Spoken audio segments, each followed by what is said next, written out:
Hey everybody, welcome to the Humor and Chaos podcast. I'm Sarah Howard Nelson, resilience coach, certified life coach, and certified art therapy practitioner. And today I am at the outdoor mall in the Boise Meridian area, and I am talking about blog post number 9, dogs, cats, and bears. Oh my. I came out here today, did some reading, and reread that blog post after I did some reading. I'm reading things like I love this book. This is my third time reading this book. It's called The Happiness Advantage by Sean Atcher. It's a great book. I highly recommend it. Um, but anyway, blog post number 9. So in that blog post, I talk about previous pets that we've had. We've had a lot of pets over the years, my family. I can't begin to list them all. At this point in my life, this is the first time I've ever been without a pet, and it feels rather strange. I don't like it, but with my health, I don't believe that it's a good idea for me to have a pet by myself. I just think it's a bad idea. On days that I can't get out of bed, it's good to have somebody else there to help. I don't want I don't want the animal to suffer. Yes, there's a butterfly. There's a butterfly on my hat. That butterfly is a long story. But a lot of people like it, so I keep it on there. Anyway, I talk about two pets that we had, a dog named Pepper and a cat named Friday, and mostly about Friday and Friday's distrust of human beings for a long time after she came to live with us. She really didn't like us. She didn't like people. And she wouldn't let us pet her for a long time. And it took her a long time to show her vulnerability. And it occurred to me after rereading my blog post just this morning that taking the risk and being vulnerable is really an outward expression of trying to have hope. And when that vulnerability is met with positivity, with gentleness and kindness and empathy, then that hope grows, which starts a positive cycle. So that's why it's good to be courageous, because it does take courage to be vulnerable. That's not something that people just do, except children. They have no choice. They have to. And pets really, they don't really have a choice either, but adults do. But that ability to be vulnerable um, is both courageous and it's an attempt at building hope, which, as I said before, is the first step towards growing in joy. So it's really a beautiful thing, and it's something that should be honored when people take the risk. I know I don't look that great today. I'm out in the middle of my morning walk. I try to walk as much as I can when I feel up to it. Um, Not only is it good physically, but it's also good mentally and emotionally. Helps organize thoughts. And hopefully I can get this done before this place gets busy, because people love coming here. And it's a nice place to work, even though it does get loud. I have not been able to find a quiet place to work where I can get a cup of tea. It's the only place I've kind of found. And I love that it's outdoors. I love being outdoors. Mm. The next thing I talk about in that blog post is equanimity. And I was struggling to define equanimity in that post. And a lot of people don't know what equanimity is. And when I coach people on acceptance and perspective,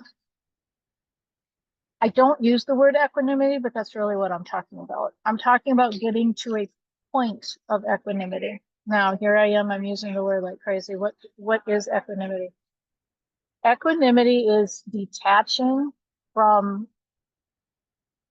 the need to assign something as good or bad. Let me say that again. Equanimity is detaching oneself from the need, which is usually emotional and usually stress induced, the need to assign something as being good or bad. Um, and I struggled with equanimity at first. When I first heard the word, I was in the middle of dealing with the separation and betrayal, and I was extraordinarily heartbroken. And the concept, I have an infection in my finger, and I was struggling with the concept, or struggling with the pain of everything. When my coach, excuse me, I gotta take another sip of tea. When my coach said something to me, and I don't remember exactly what it was, but it brought something to the forefront of my mind. And I did a search on um, um,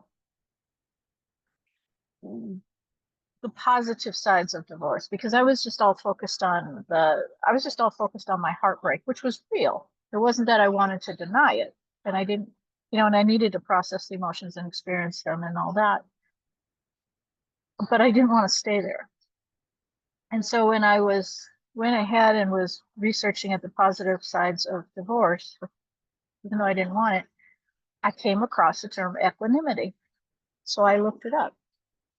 And Buddhism has a story about equanimity, about a farmer who his horses run away and his son gets injured, um, and people come up to him and say, "Well, that was a good thing," or "Well, that was a bad thing," and the farmer always says, "Well, maybe." And and at one point after his son has been injured and everybody has said, "Oh, that's a terrible thing that happened to you," and he says, "Well, maybe." Well, then there's war. And so all the young men get taken from the village, but not his son, because his son was injured. And so everybody says, "Oh, well, that was good for you." And he goes, "Well, maybe." He refuses to assign whether something is good or bad. Now, why would you want to do that? Why would you want to refuse if something is good or bad? Because you don't know what's around the corner. So I have come to or I did, and I'm still there, thankfully, but I came to the realization that my pending divorce at the time, and now divorce done, is neither good nor bad. It didn't have to happen, in my opinion. I'm sure my ex's opinion, it did have to happen. Um, but it happened. It's the acceptance that it happened. It just did. Has it been good? Has it been bad? Both and neither. And because I accepted that as neither a good thing nor a bad thing, I was able to focus on rebuilding my life and taking things as they came as neither good nor bad. And then this is really hard for people to do.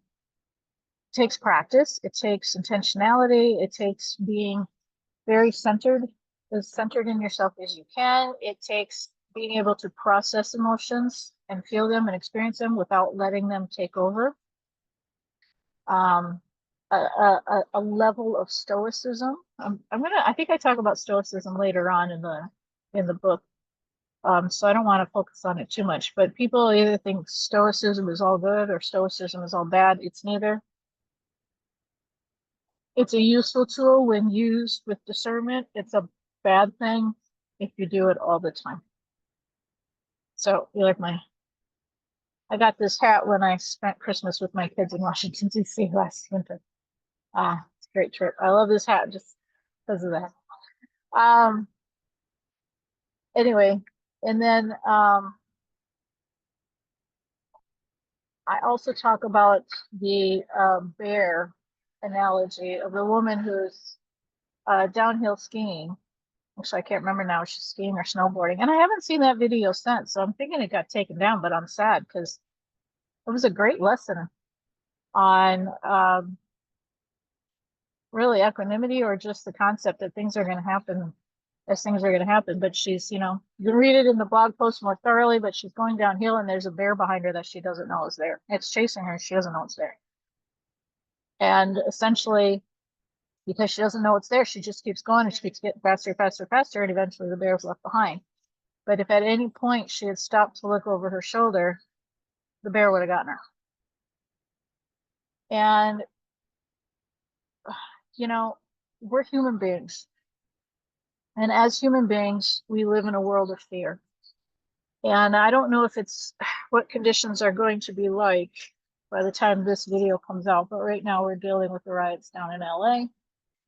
And there's a lot of political turmoil going on right now.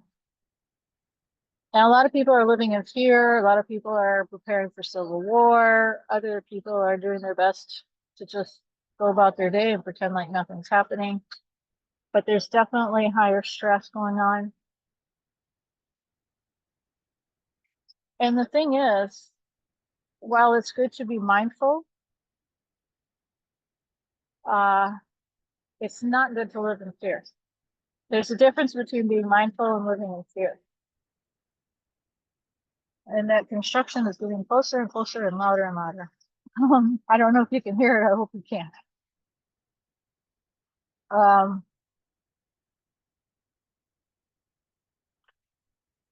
We never know what's around the corner.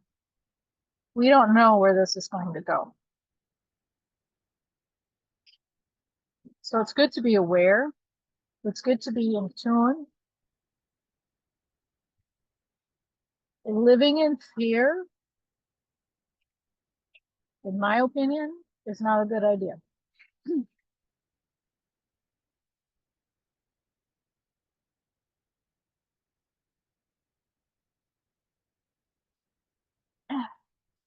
This might lose me followers, but I wish I could be out there with the protesters.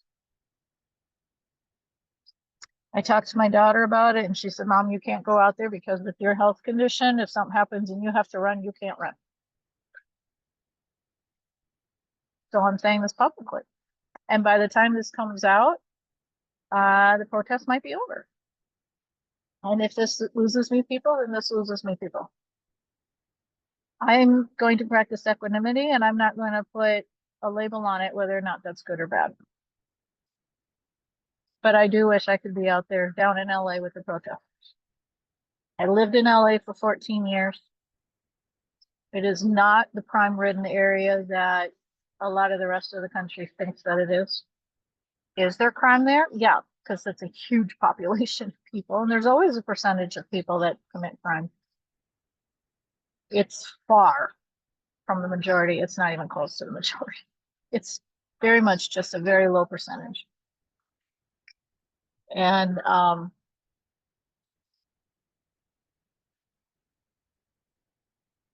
don't know, that music is loud. Anyway, in some ways it's kind of timely. I don't want to harp on this because we're all entitled to our own political opinions, and I don't want to stifle that from anybody. I just want to talk about the fact that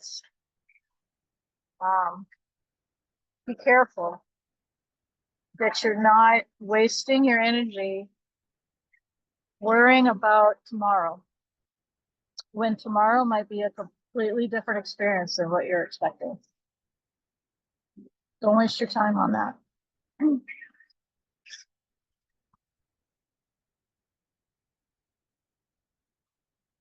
going to suggest again, read this book. Read this book. That book actually helps prepare for tough times. So anyway, God bless you all. Be safe, be smart, and try to be as in the moment as you possibly can. Anyway, have a great day. And if you or anyone you know would be a great guest on this podcast, please shoot me an email at humorinchaos@gmail.com or get in touch with me through my website, www.humorinchaos@gmail.com. Take care.